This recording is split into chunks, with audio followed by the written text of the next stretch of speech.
Hi, good morning, church. We're a little thin on the ground here, but that's okay. We have folks who normally would be here, but they've gone to see family. And we'll be finishing out, this will be the last lesson in the time of the Judges. And next Sunday, we will start the Gospel of Mark, the Speedy Gospel, with Warner as the teacher. Oh, it would help if I turned it on, wouldn't it? So, I looked at the class material, and it was really hard to equally divide Ruth and a bit of Samuel, 1 Samuel chapters 1 through 7, and also to cover the book of Ruth. So what I have chosen to do is we'll spend most of our time in the book of Ruth. Ruth is an interesting it's a small book, 4 chapters in all. The date of it, it's still during the time of the Judges. Samuel officially will be the last of a long line of judges.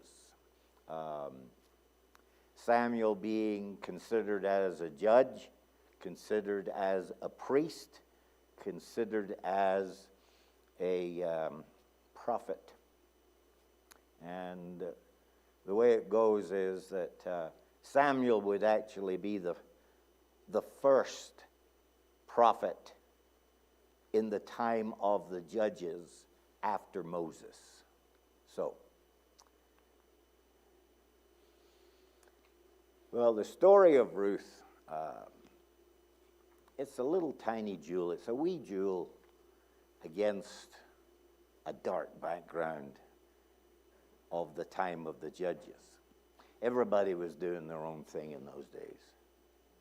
Everybody thought they were doing what was right in their own eyes rather than seeking out God. And the reason judges appear most of the time is because God has heard their cries, Israel's cries for help. But the spiral keeps going downward, downward, downward all the time. And some of the judges, well, all of the judges are not perfect. Some are worse than others.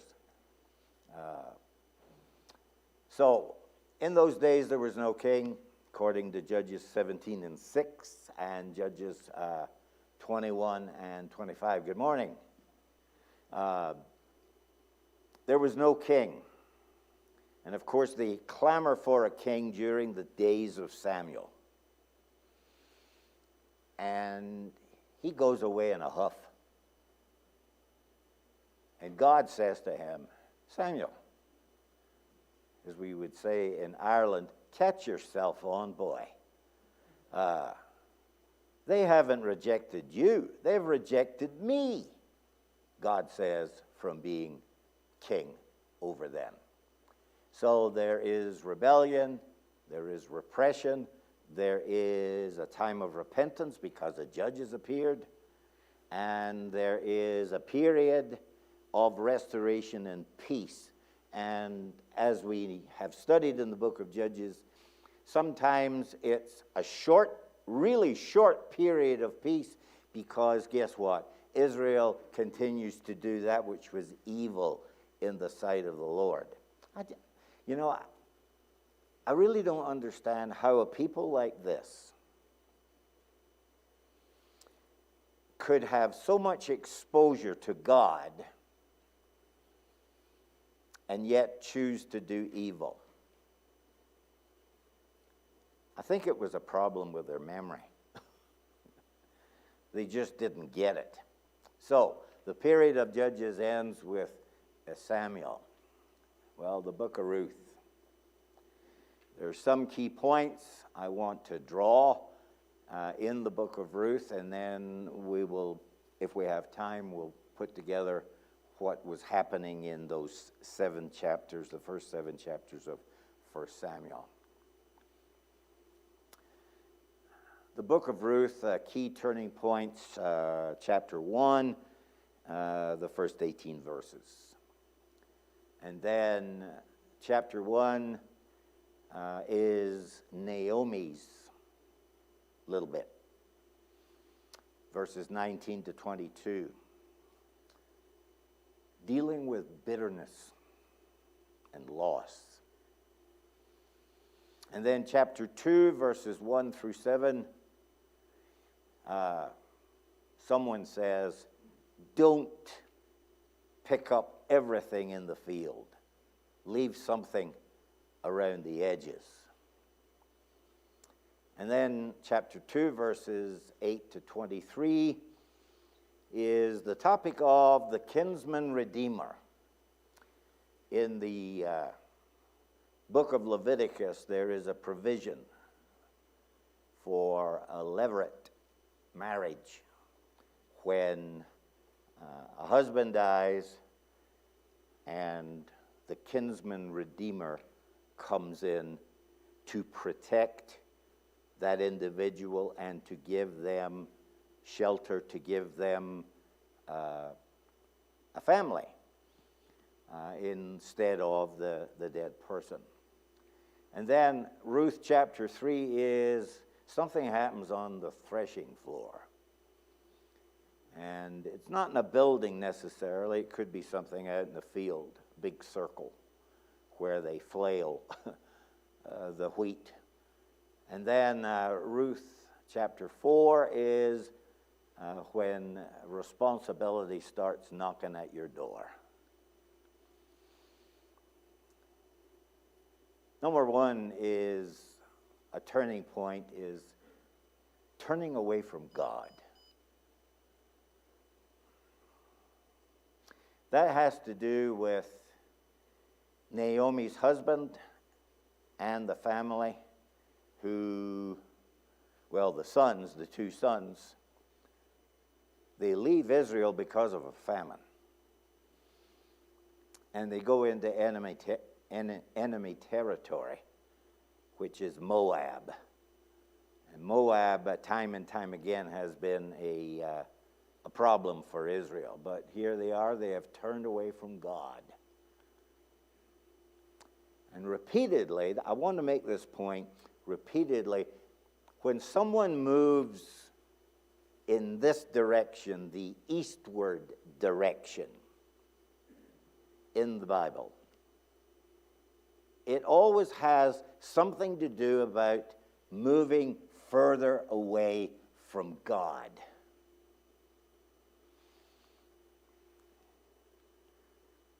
So here we are, Bethlehem of Judea there on the map, and the land of the Moabites.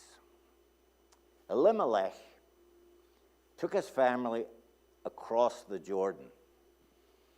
Although they are surrounded by idolatry, and the family remained faithful to God up to a point, Mahlon and Chilion, they break the law of God, the law of Moses, by, guess what? Marrying someone from Moab, outside of Israel. I remember my mother telling me, because I had family, we had family, where one person was of a certain religion, and the other person was from another religion. And my mother wanted me to be sure that I married someone within a certain religious persuasion.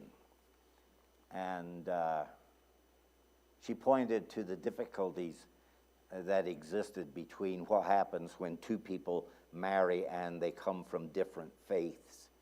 Especially in Scotland, the dominant faith is Presbyterianism or Protestantism, and the other opposing religion is Roman Catholicism.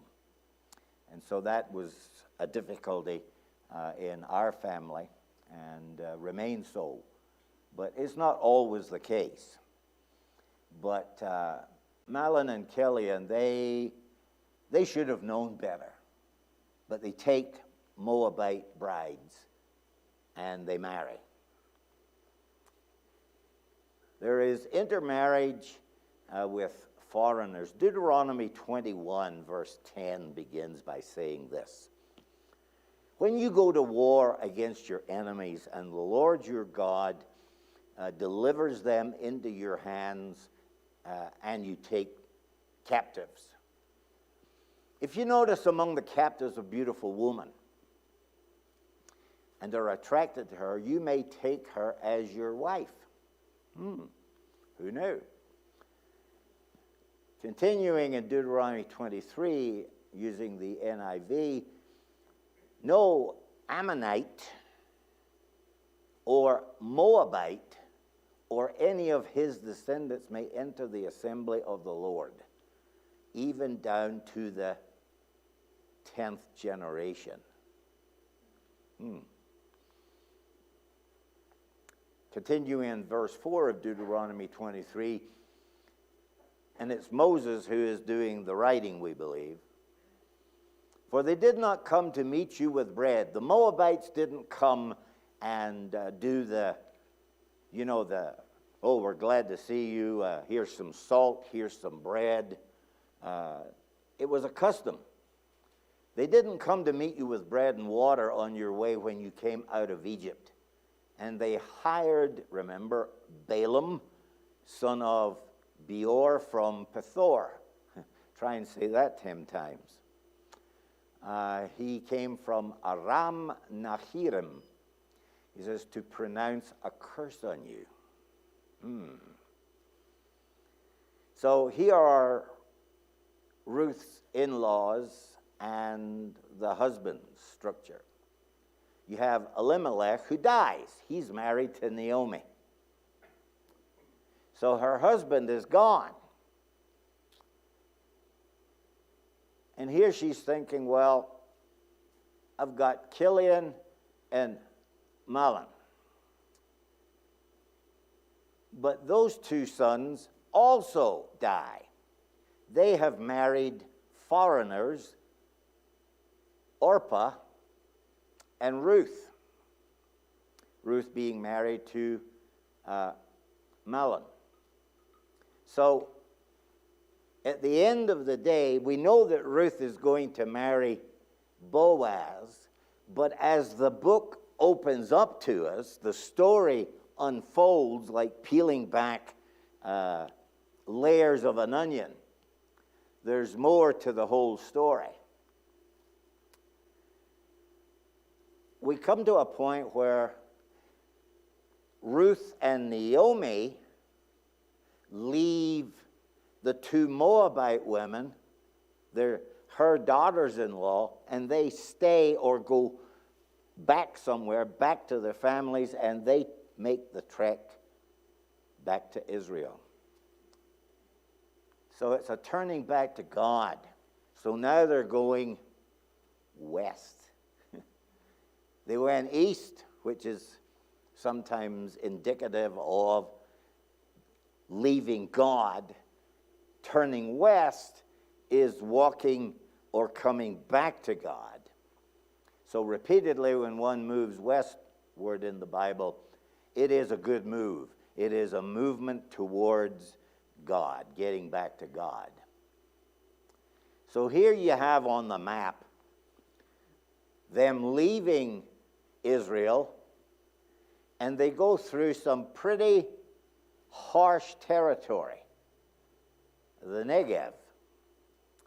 And there they take brides, and the husbands die. All the husbands die. Elimelech's dead. Killian and Malin are dead. And the The journey is about 30 to 60 miles from where they started in Bethlehem to go down to Moab. 7 to 10 days walking time if you're going by foot. And it's over some pretty rugged terrain. I'm wondering if that's what killed them. So, chapters 1 through 4, just a quick summary. Watch for the 3 turning points in the story which show how God was still working behind the scenes. Watch to see how Naomi's emptiness and her bitterness are transformed into something else, fullness and sweetness.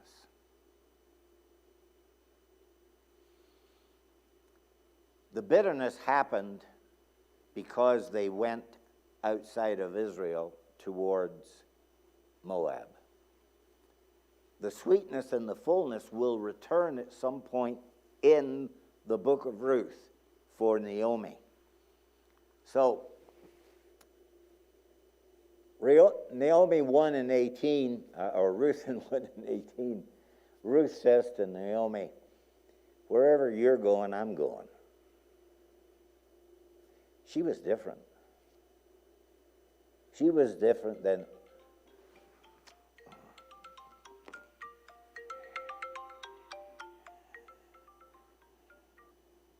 I'm not taking calls during class.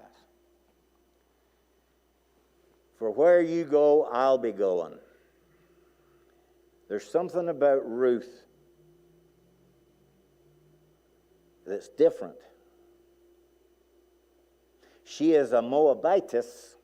She is a pagan. But she wants to stand by Naomi, who is of Israel.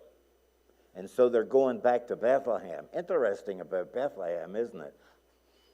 What happens in Bethlehem is very important because it will cause us to think about the birth of Christ in the little town of Bread in Bethlehem. The Valley of Decision. What's that all about? Music comes to my mind, John. Will she go or will she stay? And there is a pop song that's the line. In the Valley of Decision, Ruth replies, don't urge me to leave you or to turn back from you. Where you go, I will go, and where you stay, I will stay. Your people, now this is crucial. This is something that is a change in Ruth's life. It would indicate to me that she is now becoming a believer of Jehovah God.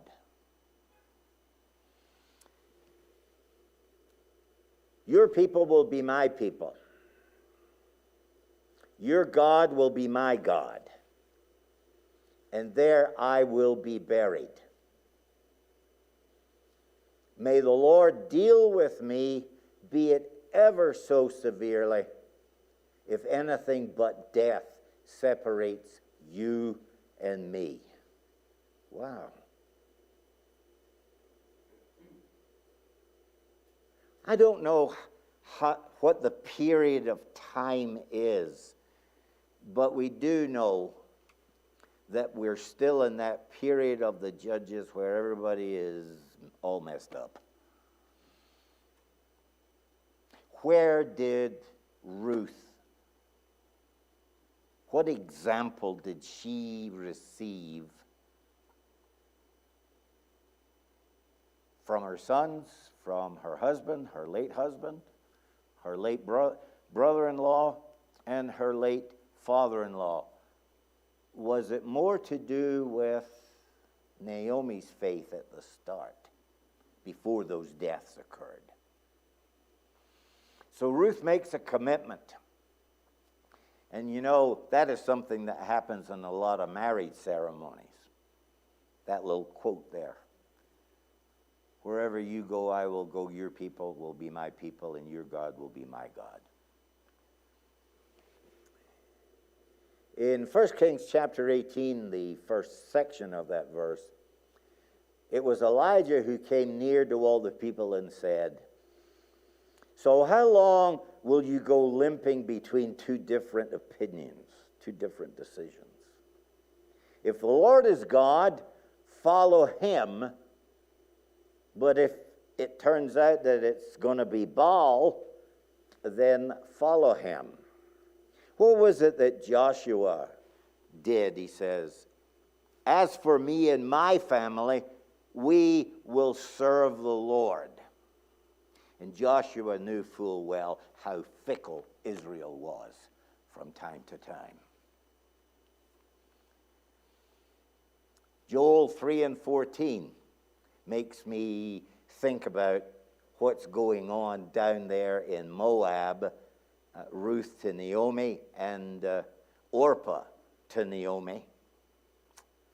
Naomi wants her daughters-in-law just to remain with family down there in Moab. Let me go and I'll die on the way. I'll die at home. But she hurts. Multitudes in the valley of decision, for the day of the Lord is near in the valley of decision. We all have had a time in the valley of decision from time to time about jobs, about financial matters, about so many different things. But they made their choices. Orpah made a choice. Yep, I'm going to stay. I'm going back to my family. There's nothing in Israel for me. And Ruth and Naomi are quite different. They have a different relationship. Naomi is bitter. Just call me Mara. So, in Ruth chapter 1, verses 20 to 21, this is what is said. "Don't call me Naomi," she said. "Call me Mara, because the Almighty has made my life very bitter." It's a shame that we blame God for so much of what's going on in our lives. You know? She says, "I went away full. I was happy then. But the Lord has brought me back empty." Have you ever experienced an empty time in your life, in your faith life, in your real life? Where you felt that something was taken away from you, and we turn around and we blame God for it. But you know, sometimes the Lord allows us to become empty so that we can be filled by what He wants to give us. The Lord has brought me back empty. Why call me Naomi? The Lord has afflicted me. The Almighty has brought misfortune upon me. That's from the 1984 translation of the New International Version. Quite different than what exists today in the newer NIV translations. The Almighty term there is the term El Shaddai.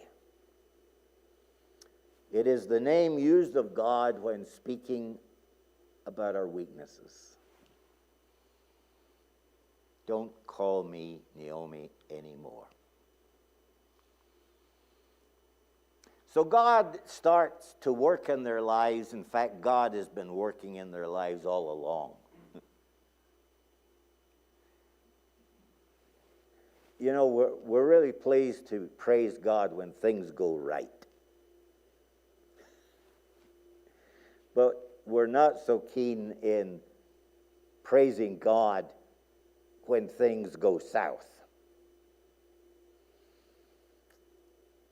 God is at work in their lives because this is an important key turning point in their two lives, for Naomi and for Ruth.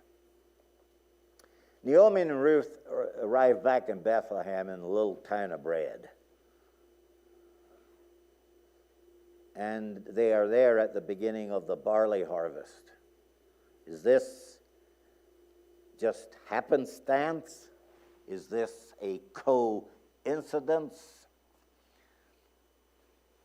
You know, when something unexpectedly good happens in your life, especially when it affects your faith, and it reinforces your relationship with God, with Christ, with the Holy Spirit, and with the Word that we read for encouragement, for strength, for guidance.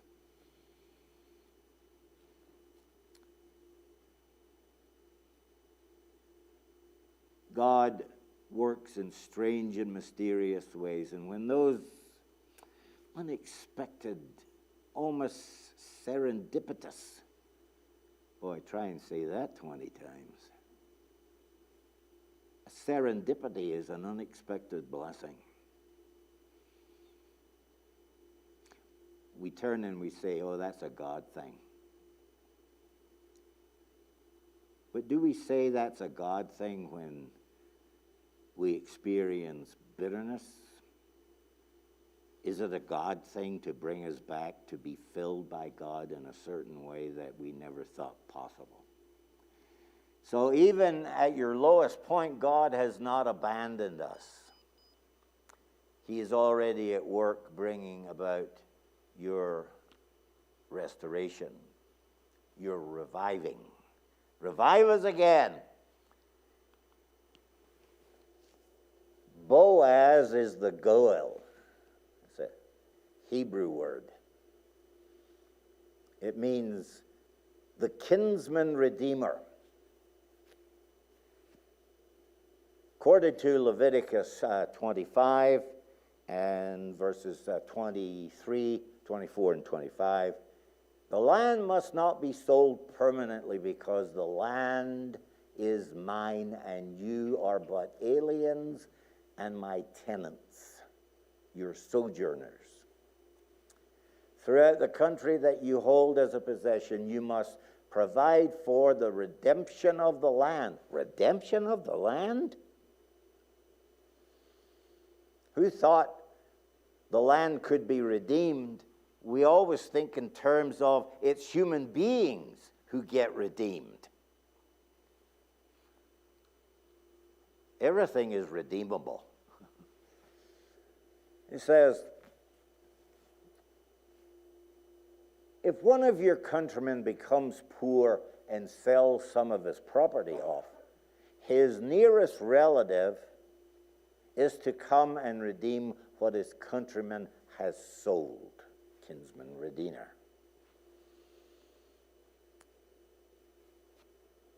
Boaz is God's kinsman redeemer because God has a special purpose for Boaz.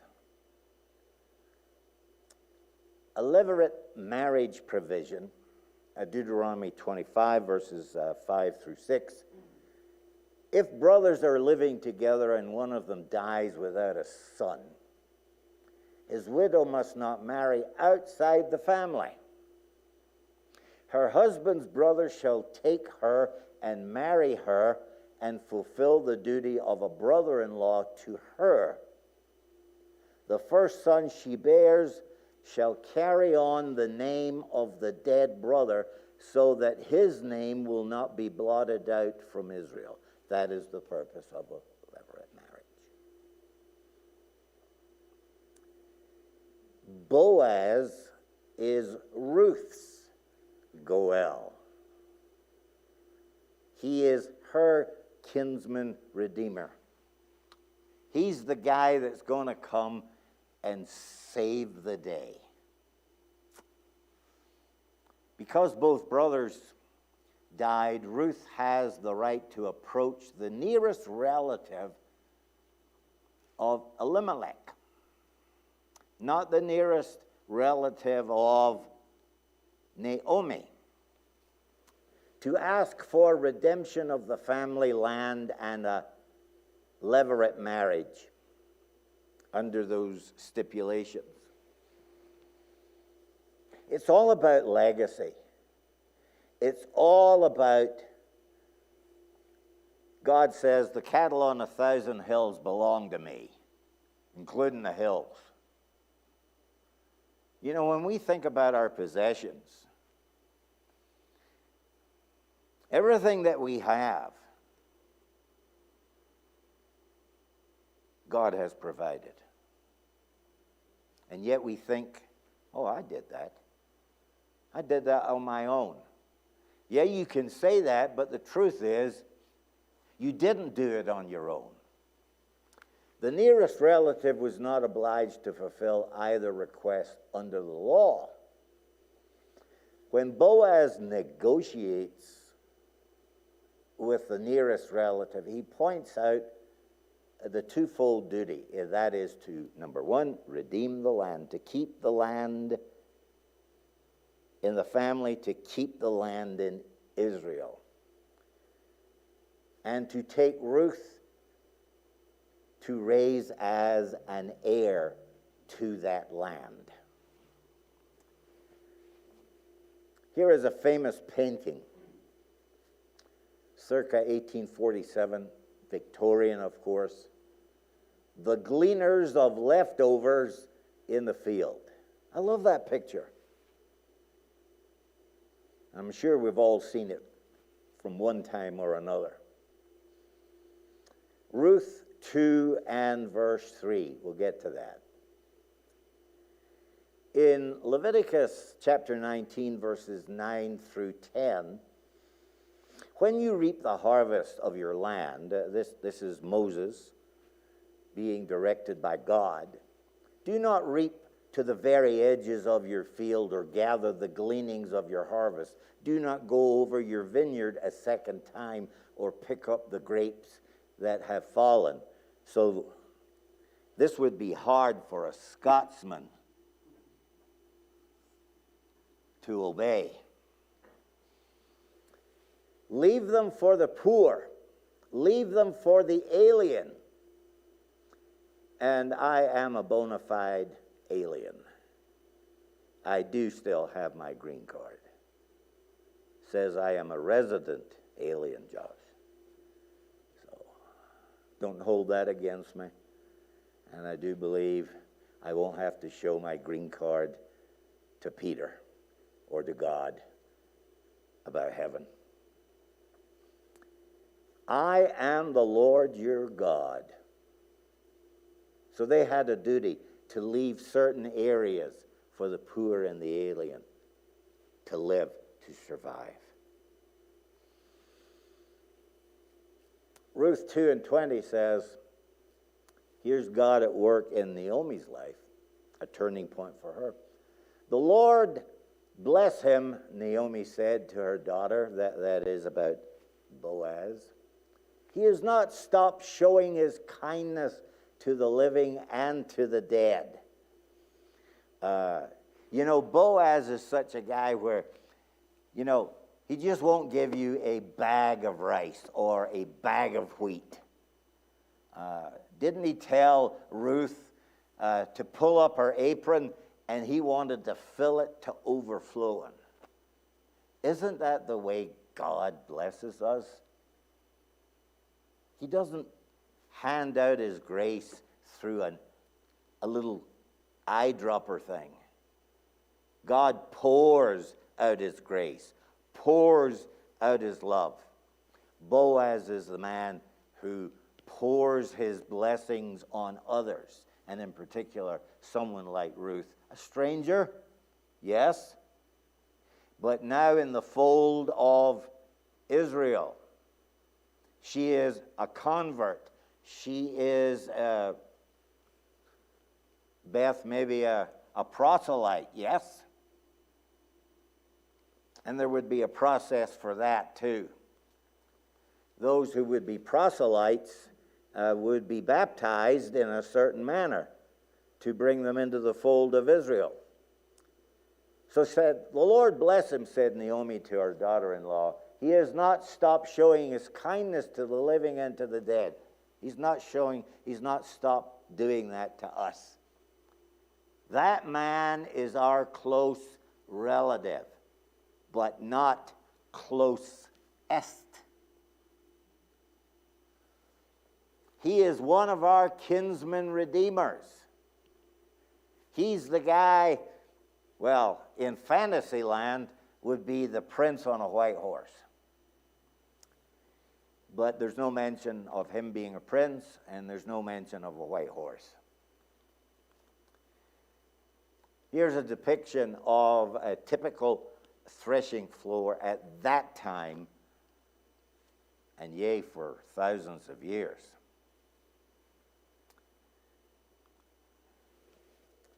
You know, God is always at work. There is this interplay between human kindness and the faithfulness shown by Ruth and Boaz and God's provision. Ruth's faithfulness and virtue opens up the opportunity to be led by God to work in guess whose field? Coincidence? Oh, I do not think so. I think this is an El Shaddai thing. When you're weak, let God guide you. And even when you think you are the strongest, still let God guide you. Boaz's kindness enables the Lord to make even more good things happen in a person's life. How did Boaz become Ruth's kinsman redeemer? Well, in verse 16, Ruth commits her life to God when she said to Naomi, "So your God will now be my God." Chapter 3, verse 5, Ruth faithfully carries out Naomi's instructions. Now, I want you to go down to the threshing floor. And this is, you have to do it exactly as I say. Ruth faithfully carries out Naomi's instructions, and she says, "I will do whatever you say." This is an example of obedience. Jesus becomes our kinsman redeemer when we commit our lives to him and obey his commands. What is Boaz? He is a type of kinsman redeemer that we find in Christ. So here we are at the threshing floor, chapter 3, verse 9.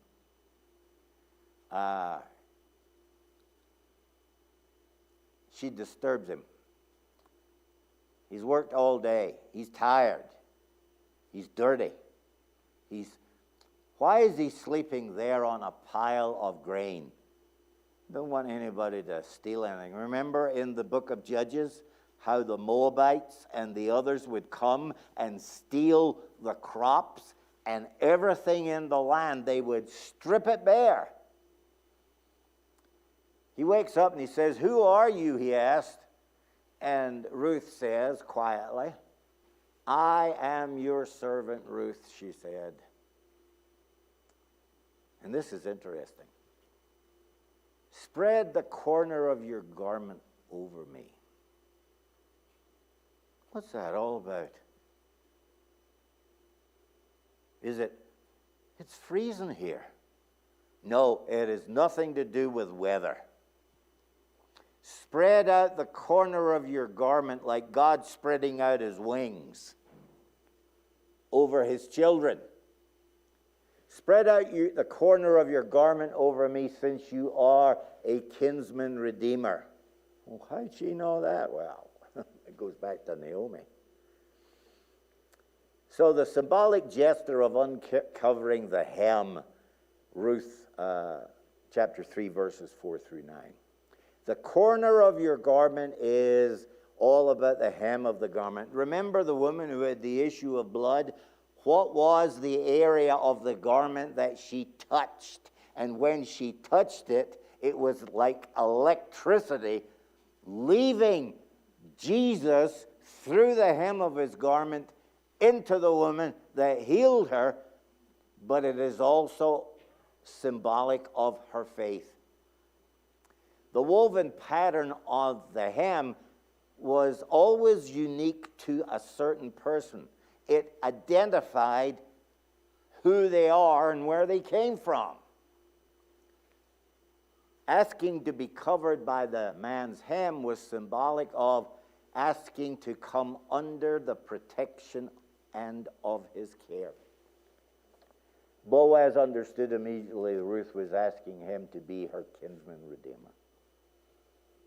But is he the closest? No. Oh, I hate bells, don't you? One time I liked bells is at Christmas. Verses 14 to 18. I've got 5 minutes, right, John? Yeah. Slack me a little grace, will you? So, he gives her 6 measures of barley. That seems to be a symbolic amount. When you think of the number 6, I always first think about what happened in Genesis. God created everything that was to be created in 6 days, and then on the 7th day, he rested on the threshing floor. No, he rested. Boaz shall not rest until the matter of his becoming her kinsman redeemer. He is dead set on it. What is that buzzing? Something. Oh. Okay, yes. Boaz shall not rest until the matter of his becoming her kinsman redeemer. He's got a plan. He knows who the closest relative is, and he's already figured out this guy doesn't want to be the kinsman redeemer. Naomi understands the message. Boaz will not rest until he fulfills his word to Ruth. Isn't that a great picture? So Boaz, this is right at the end. Boaz took Ruth, this is chapter 4, and she became his wife. And he went to her, and the Lord gave her conception, allowed her to get pregnant. And you know what's so important about that birth and that wedding? Going from bitterness, from loss, to fullness and sweetness. From punishment to restoration. We call it grace. She bore a son. Then the woman said to Naomi, "Blessed be the Lord who has not left you this day without a redeemer. And may his name be renowned in Israel. He shall be to you a restorer of life, a nourisher of your old age." Better than Medicare. "For your daughter-in-law who loves you, who is more to you than 7 sons, has given birth to him." You know, it makes me think of Isaiah, "Unto us a child is born." For them, it was a miracle. And with Mary, down in Bethlehem with Joseph, it was a miracle.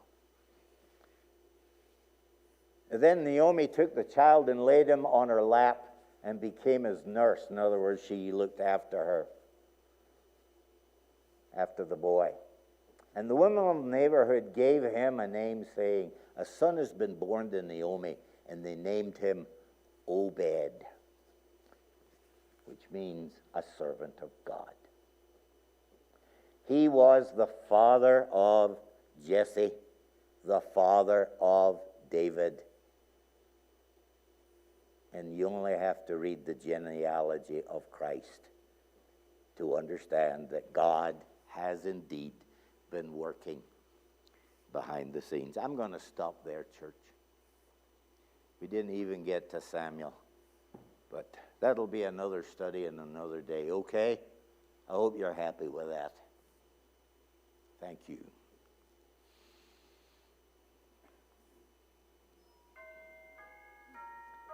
I just want to point this out. In the book of Ruth, there appears three main characters. The book of Ruth also leads us to a fourth main character that is not named. But the book of Ruth will lead us to Jesus and lead us back to Bethlehem. We'll stop there. Thank you.